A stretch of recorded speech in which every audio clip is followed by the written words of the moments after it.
Movie का start एक सहरा में होता है जहां हम एक औरत को देखते हैं। उसका नाम मैलोरी है और वो अपनी गाड़ी चला रही है।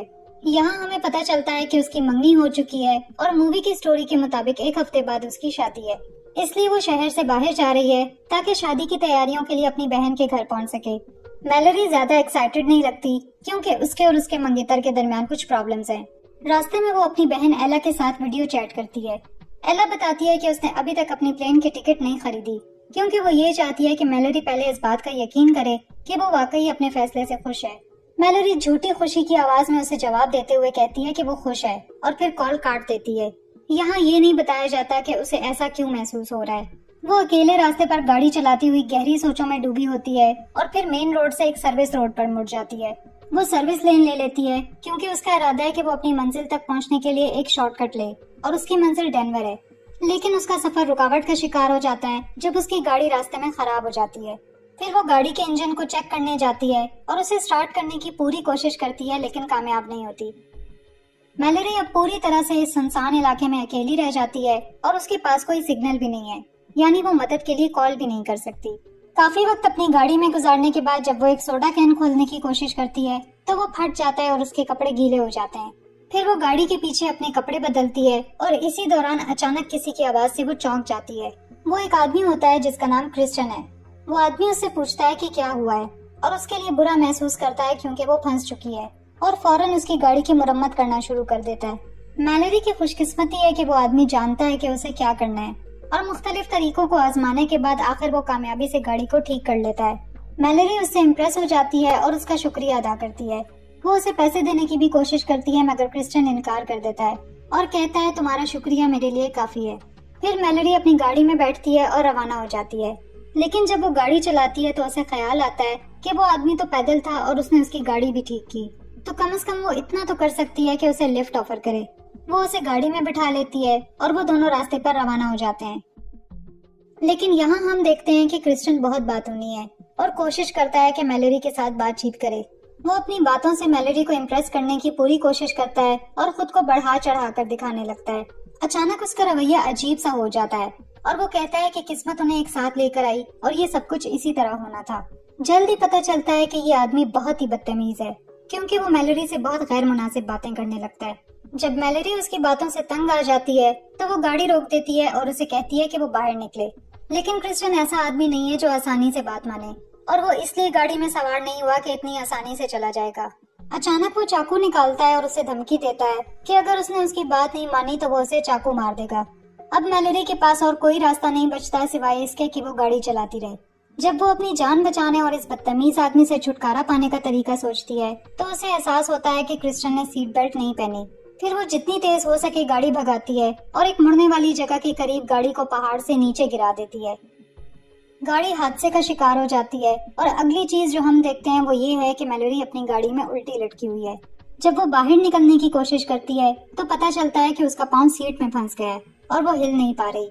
चूंकि क्रिश्चियन ने सीट बेल्ट नहीं पहनी थी इसलिए वो गाड़ी से बाहर गिर जाता है और बेहोश हो जाता है। वो जख्मी तो होता है लेकिन मैलोरी के मुकाबले में इतना ज्यादा नहीं होता, बल्कि हकीकत में वो इस वक्त मैलोरी से काफी बेहतर हालत में है। तभी मैलोरी को उसका चाकू नजर आता है और वो उसे पकड़ने की कोशिश करती है। अचानक क्रिश्चियन होश में आ जाता है और मैलोरी की तरफ बढ़ता है, लेकिन वो चाकू पकड़ने में कामयाब हो जाती है और उसे छुपा लेती है। क्रिश्चियन को ये देखकर पता चलता है कि मैलोरी का एक पाँव फंस गया है। फिर वो उसे कहता है खुद ही निकल जाओ यहाँ से, और उस बेचारी लड़की को गाड़ी में उल्टा लटकता छोड़कर चला जाता है और उसे मरने के लिए छोड़ देता है। मैलोरी के पास मदद के लिए पुकारने के सिवा और कोई रास्ता नहीं बचता और हम देख सकते हैं कि जहाँ वो फंसी हुई है उसके करीब एक दरिया है। रात गहरी हो जाती है लेकिन कोई उसकी मदद के लिए नहीं आता और वो लंबे वक्त तक उसी हालत में पड़ी रहती है। जैसे जैसे रात गहरी होती है ठंड बढ़ती जाती है और उसकी हालत मजीद खराब होने लगती है। वो इधर उधर देखने लगती है और गाड़ी में अपने कुछ कपड़े देखती है और किसी तरह उन कपड़ों को पहनने में कामयाब हो जाती है। उसकी खुशकिस्मती से गाड़ी की कुछ बैटरी अभी भी बाकी है तो वो हीटर चला लेती है, लेकिन बदकिस्मती से सिर्फ सर्दी ही उसका एक मसला नहीं है। वो ऐसी जगह फंस गई है जो एक जंगल के करीब है और इर्द गिर्द बहुत सारे जंगली जानवर हैं। इसलिए वो फौरन अपनी गाड़ी की हेडलाइट्स ऑन कर देती है ताकि जानवरों को डरा सके और ये तरीका काफी मददगार साबित होता है। चमत्कार की बात यह है कि वो किसी तरह खून जमाने वाली इस रात को गुजारने में कामयाब हो जाती है और बहुत सी मुश्किलों का सामना कर रही होती है क्योंकि उसके पास अब बहुत कम पानी बचा है और खाने को भी कुछ नहीं है। ये वाला पूरा दिन भी गुजर जाता है और कोई भी उस बेचारी लड़की की मदद के लिए नहीं आता। वो अभी तक अपनी गाड़ी में उल्टी लटकी हुई होती है। एक और रात गुजर जाती है और अगली सुबह होती है और वो अभी भी वहीं पड़ी होती है। इधर उधर देखती है लेकिन उम्मीद का एक धीमा सा निशान भी नहीं मिलता। मैलोरी अब बहुत खराब हालत में होती है और मजीद बदकिस्मती ये कि क्रिस्टियन वहाँ आ जाता है जो बहुत खुश और हेल्दी नजर आ रहा होता है। इसके अलावा उसके चेहरे पर एक इत्मीनान की मुस्कुराहट होती है और उसे ये मानने में कोई शर्मिंदगी नहीं होती कि वो मैलोरी की तकलीफ का हर लम्हा एंजॉय कर रहा है। वो वापस आकर उसे जहनी अजियत देने लगता है और उसके सामने खाने पीने लगता है। फिर वो बदतमीज आदमी दोबारा मैलोरी से कहता है कि किस्मत कितनी अजीब चीज है। क्रिस्टियन वहाँ बैठकर मैलोरी की तकलीफ और अजियत का मजा लेते हुए उसे बताता है कि उसने वहाँ एक कैबिन देखा है। वो कहता है कि अभी वो कैबिन खाली है मगर उसे लगता है कि वहाँ एक फैमिली रहती है और वो घर पर नहीं है। क्रिस्टियन ये भी देखता है कि मैलोरी अब ज्यादा देर तक नहीं रहेगी क्योंकि शायद वो अगली रात तक जिंदा न रह सके। इसके बाद वो वहाँ से चला जाता है जबकि मैलोरी उसके पीछे चीखती है और मदद के लिए गिड़गिड़ाती रहती है। अब तीसरी रात आती है और बाहर काफी अंधेरा होता है। मैलोरी को खुशकिस्मती से अपनी गाड़ी में एक लाइटर मिल जाता है। वो कुछ चीजें जलाने की कोशिश करती है ताकि इस सर्द रात में उसे कुछ रोशनी और शायद गर्मी मिल सके। फिर वो सो जाती है लेकिन ज्यादा देर तक नहीं सो पाती। वो चूहों की एक फौज की वजह से जाग जाती है जो उसके जिस्म के साथ खेल रहे होते हैं। मैलोरी अब इस सब से तंग आ चुकी होती है और वो बहुत गुस्से में आ जाती है और गुस्से से एक चूहे को मार डालती है। थोड़ी देर सोचने के बाद मैलोरी को ये महसूस होता है कि चूहों का आना इतना बुरा नहीं था क्योंकि कम से कम उसे खाने के लिए कुछ मिल गया। चूंकि वो भूख की वजह से मर सकती है इसलिए इसके पास और कोई रास्ता नहीं बचता सिवाय इसके कि वो एक मुर्दा चूहा खा ले। अगली सुबह मैलोरी जाग जाती है जब उसका फोन बजता है। ये उसके मौजूदा हालात में सबसे बेहतर चीज होती है और उसके दिमाग में जो पहला ख्याल आता है वो बचने की उम्मीद होती है। लेकिन इससे पहले कि वो कोई कॉल कर पाती क्रिस्टियन दोबारा आ जाता है। जैसे ही मैलोरी उसे देखती है वो फौरन अपना फोन छुपा लेती है। क्रिस्टियन दोबारा मैलोरी को उस कैबिन के बारे में बताने लगता है और कहता है कि वो फैमिली जो वहाँ रहती थी अब वापस आ चुकी है। फिर वो ये इंकशाफ करता है कि उसने उन्हें उनके ही कैबिन में बंद कर दिया है और कहता है कि अब मैलोरी को उससे डरने की जरूरत नहीं है क्योंकि अब वो मैलोरी की मदद करने वाला है ताकि वो वहाँ से निकल सके। सबसे पहले क्रिस्टियन उसका मोबाइल फोन छीन लेता है जब उसे ये पता चलता है कि मैलोरी उससे फोन छुपा रही थी। फिर वो उसे एक आरी दे देता है। शुरू में मैलोरी उसे कहती है कि वो आरी से दरवाजा नहीं काट सकती और क्रिस्टियन कहता है कि वो बिल्कुल सही कह रही है क्योंकि वो नहीं चाहता कि मैलोरी आरी को इस मकसद के लिए इस्तेमाल करे बल्कि वो ये चाहता है कि वो इस आरी से अपना पाँव काट कर खुद को आजाद करे। वो कहता है कि उसके पास अब एक यही रास्ता है और अगर वो जल्दी से कुछ नहीं करेगी तो यहाँ मर सकती है। फिर वो दोबारा उसे अकेला छोड़कर चला जाता है। वो आरी अब मैलोरी के हाथ में है और क्रिस्टियन ने जो उसे करने को कहा था वो उस पर सोचती है लेकिन आखिर वो गुस्से और मायूसी से चीख उठती है और आरी फेंक देती है। फिर रात हो जाती है और मैलोरी को प्यास लगने लगती है क्योंकि उसे पानी पिए हुए अब काफी वक्त गुजर चुका है। गॉड शायद उसकी दुआओं का जवाब दे देता है जब बारिश शुरू हो जाती है।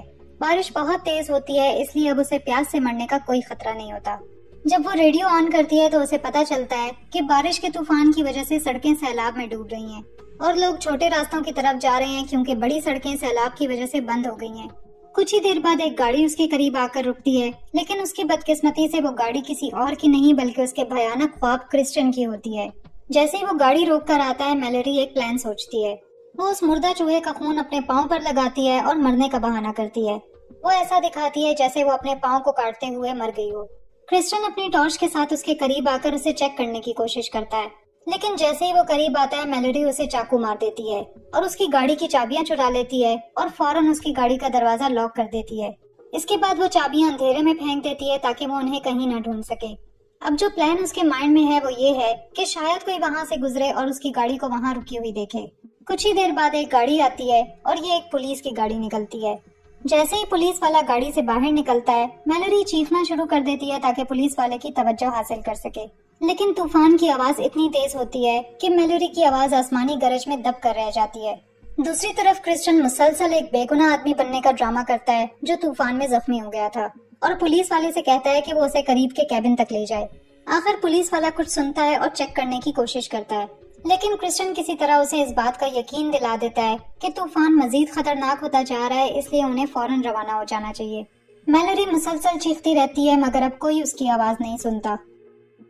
कुछ देर बाद तूफान मजीद तेज हो जाता है और पानी की तेज लहरें उसकी गाड़ी को करीब के दरिया की तरफ खींचने लगती हैं। अब मेलोडी को ये एहसास होने लगता है कि अगर वो जल्द ही यहाँ से नहीं निकली तो वो बच नहीं पाएगी। अब वो उस बारे में सोचना शुरू कर देती है जो क्रिस्टियन ने उसे करने को कहा था।